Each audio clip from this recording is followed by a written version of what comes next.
federal investigation now underway into Des Moines Public Schools. KCCI's Pepper Papura is live for us this evening at Central Campus. Pepper, the district says they just learned about this a couple of hours ago. That's correct, Ben, they did. So they learned about it through a letter from the Department of Justice. They say they received that this afternoon. That's just a few hours before a special session that's supposed to happen here at Central Campus for the school district to consider whether the superintendent needs to either resign or be removed. Now, we're told that letter says that the investigation is focusing on the district's hiring practices. That's in response to information that it has an affirmative action plan that includes quotas. The department is concerned that could violate federal Title VII laws that bar discrimination in employment practices.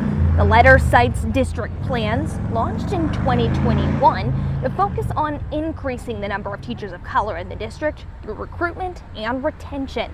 A page on the district's website discusses hosting an anti-racist town hall with the community, as well as seeking out Black employee experiences at the district.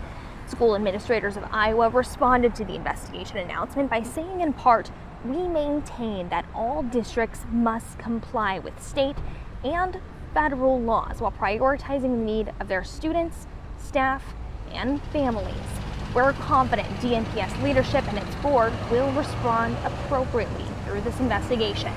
Now, we don't know if this investigation is related to Robert's arrest that happened a few days ago, but that is something that we are planning to ask at that meeting here tonight.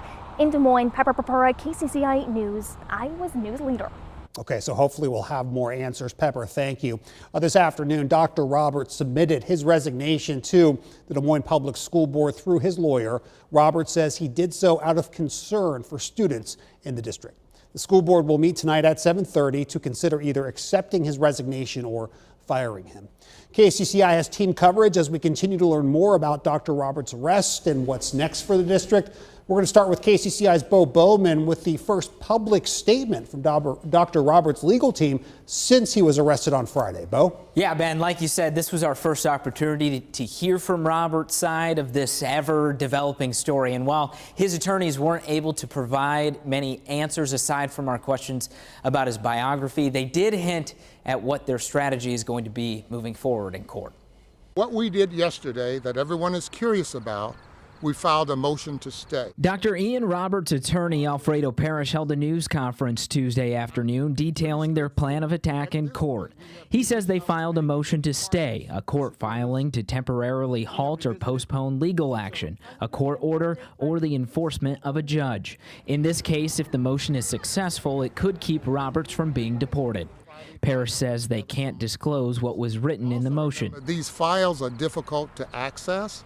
They're difficult to get, and we have done our best to try to get as much as possible to give the public some insight into what's going on. Parrish says they're also in the process of filing a motion to reopen Roberts' immigration case. He says after the 2024 final order of removal, Roberts later received a letter from his former attorney telling him that his case had been closed and had come to a successful resolution. His prior attorney was in Texas. At the end of this conference, I'm going to share a letter that was received from the prior attorney telling his case had been closed successfully, and he was under the impression that it had been. The motion to reopen could be crucial in a judge's ruling on the motion to stay. According to the website for the U.S. Department of Justice, motions to stay are only entertained under very specific circumstances. One of them, a successful motion to reopen. We will be filing